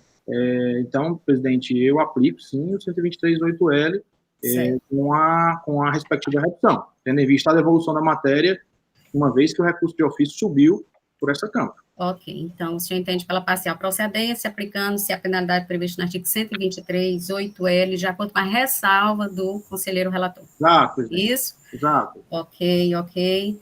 Bom, senhores, essa decisão serve para os dois processos, porque o segundo processo, de número 6478/2018, conforme o doutor Augusto acabou de citar aí, relatar, trata da mesma matéria, só muda os períodos, e a discussão acerca do reexame é a mesma, não é isso, doutor Augusto? Só que não tem aquela preliminar de discussão de conhecer do recurso ordinário, porque Isso, não tem, é só reexame esse processo necessário. não tem, o segundo processo não tem recurso, teria só o reexame. A decisão aplica-se para o mesmo caso do primeiro, não é isso? Mesmo 2018, podemos aplicar a mesma decisão, não é isso? Doutor André, gostaria de... Está sem som, doutor André. Só para registrar, né, já que é gravada a sessão, e já tendo sido exaurida toda a questão, a mesma acusação fiscal, mesmas circunstâncias, houve redução, houve pagamento parcial, de modo que tudo que já foi deliberado no primeiro processo pode ser aproveitado para o segundo, nos manifestando, uma vez esperado o não conhecimento da exame necessário, que ele seja negado provimento, confirmando a decisão em primeira instância de parcial procedência do auto de infração. Ok, então a decisão para os processos 6477/2018, a terceira Câmara de Julgamento resolve por maioria conhecer do reexame necessário, mantendo a decisão de primeira instância pela parcial procedência, com as ressalvas feitas aí quanto à aplicação da penalidade pelo conselheiro relator, e quanto ao recurso, não conhecer do recurso em razão da legislação da Lei 17.777, e o processo de número 6478/2018, também por maioria, a terceira Câmara resolve conhecer do reexame, negar provimento, manter a decisão de primeira instância pela parcial procedência da autuação nos termos do voto do relator e de acordo com a manifestação da Procuradoria-Geral do Estado. Essa é a decisão para os dois processos.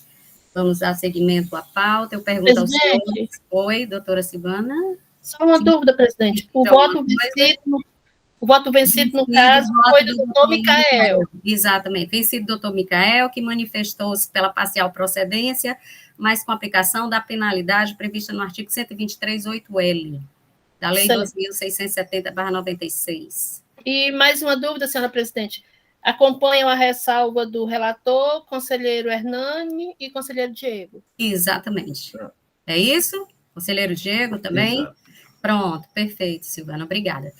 Senhores, vamos dar um intervalozinho de 10 minutos para a gente seguir com os próximos dois processos? Os outros são muito bem simples, presidente, os outros. Eu achei que os dois primeiros também seriam. Vamos dar um intervalozinho de 10 minutinhos, ok? O Micael já anunciou aí, mas eu vou repetir, a gente nunca deve antecipar a simplicidade e complexidade, não, porque é a lei de novo, realmente é o contrário. Secretário, pode parar um pouquinho a gravação? Acredito que será simples, sim. Sim, vou parar. Ok, senhores, vamos dar um intervalozinho, a gente retoma daqui a 10 minutos, tá?